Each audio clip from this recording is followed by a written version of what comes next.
Salam alaikum, shalom aleichem, que la paix soit sur vous. Bienvenue, mesdames, dans ce 72e épisode du podcast Fini les dettes, votre rendez-vous hebdomadaire pour reprendre vos finances en main. Ici, nous parlons d'argent entre femmes, sans tabou ni langue de bois. Depuis plusieurs années, dans le cadre de mon travail autour de Fini les dettes, qui comporte le livre et l'accompagnement, je parle d'argent avec différentes femmes.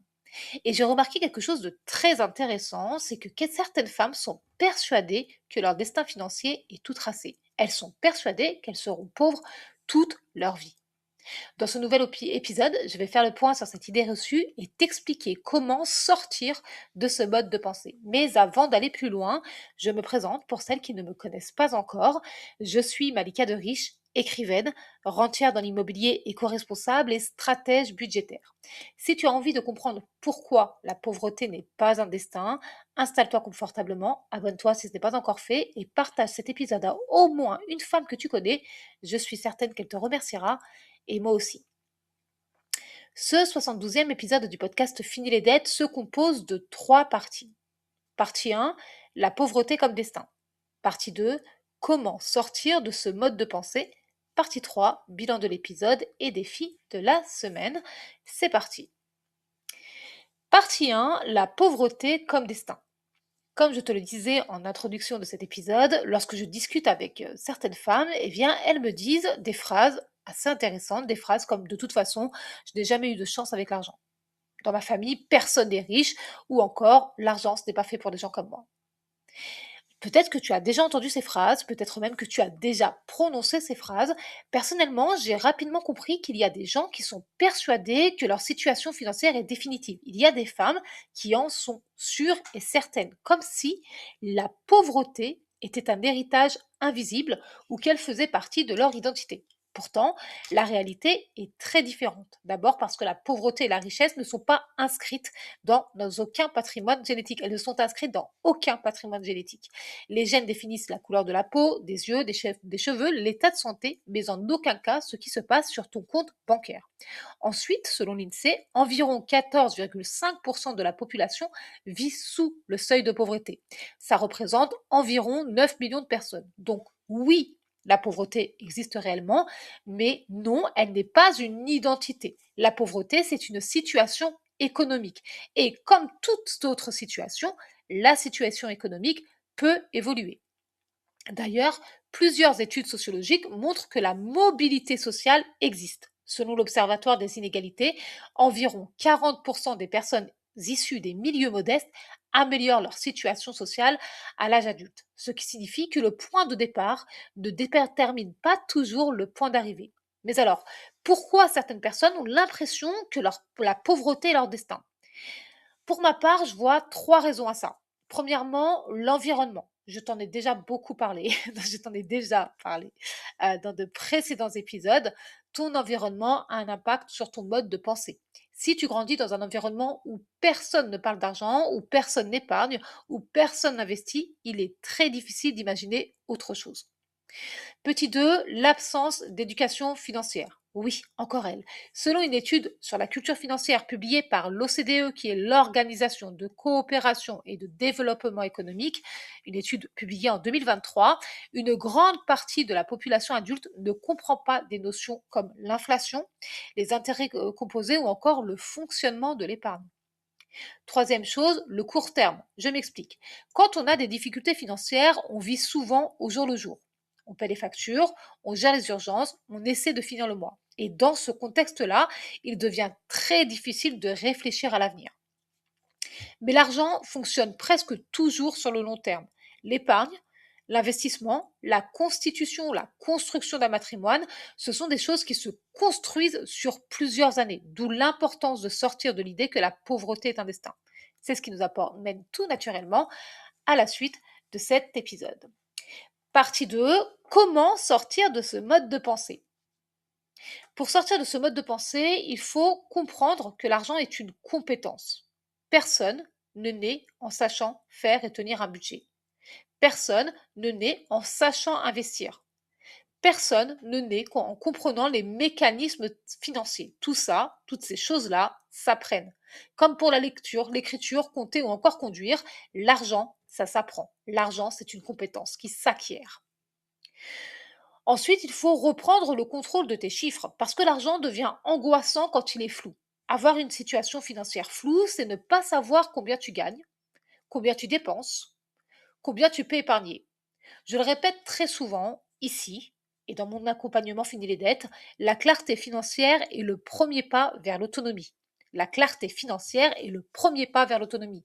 Ça signifie que tu dois regarder tes comptes régulièrement, connaître le montant de tes revenus mensuels, connaître tes dépenses fixes et identifier ce que tu peux épargner. C'est la base de toute stratégie financière. Ensuite, il faut penser à long terme. Ça aussi, je le dis souvent dans mes accompagnements, mais attention, je ne te parle pas de vision décorrélée de ta réalité. Penser à long terme, ça signifie savoir ce que tu veux vraiment et décider comment tu vas l'obtenir.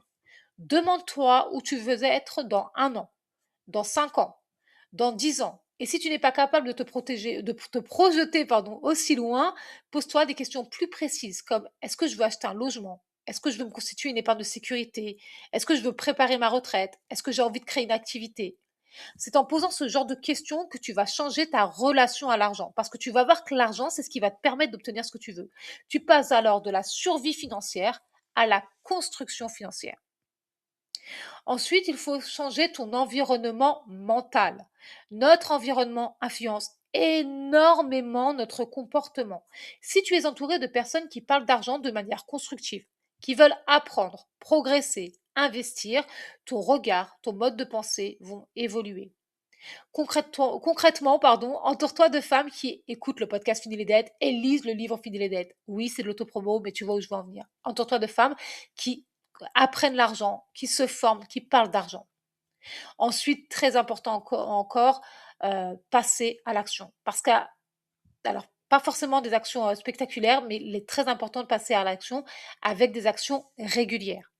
C'est quelque chose que je dis beaucoup aux femmes que j'accompagne, ce qui améliore ta situation financière, ce qui permet de changer de niveau social, c'est la constance, la régularité. Tu peux par exemple épargner 5 euros par semaine ou 20 euros par mois ou l'équivalent de ce que j'appelle un café club. J'en parle dans mon livre de Fini les dettes de ce fameux café club. Tu sais, c'est ce moment où on s'installe un café et on discute de nos problèmes avec nos copines autour d'un verre donc qu'on paye avec de l'argent qu'on n'a pas.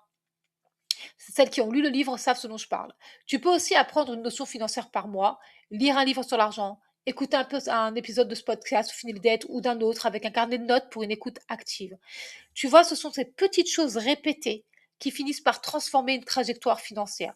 Personnellement, c'est exactement ce que j'ai fait pour l'immobilier. Je ne suis pas née dans une famille de rentiers. Mon père, Rahmo, était ouvrier. Ma mère, femme de ménage. On ne m'a pas donné de notion immobilière pour créer un patrimoine immobilier. Par contre, j'ai su très tôt que c'est ce que je voulais faire.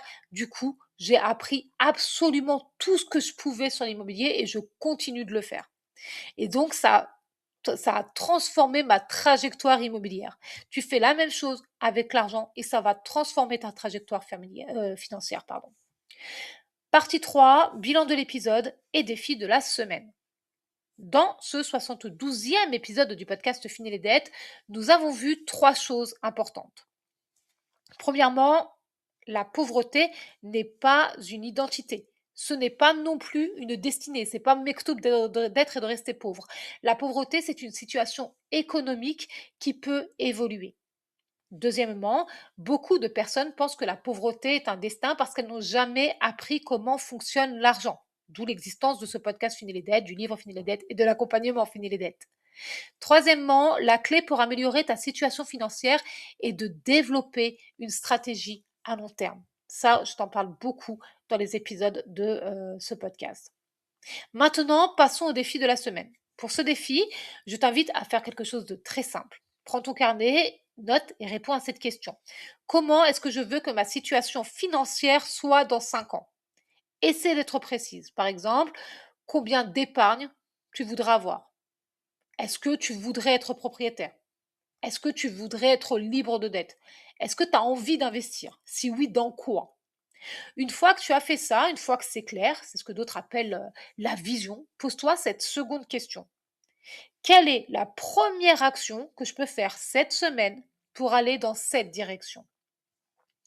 Je veux que tu gardes en tête que les grandes transformations financières commencent presque toujours par une décision simple, celle de reprendre le contrôle. Ce 72e épisode du podcast Fini les dettes est maintenant terminé. Si tu as envie d'aller plus loin, découvre mon livre Fini les dettes, le seul livre de la francophonie qui t'apprend tout ce que tu dois savoir sur l'argent pour reprendre le contrôle de tes finances. Le lien est dans la barre d'infos. On se retrouve ici même mardi prochain à 14 heures. En attendant, prends grand soin de toi et de tes finances et rappelle-toi, la réussite est entre tes mains. Bye bye!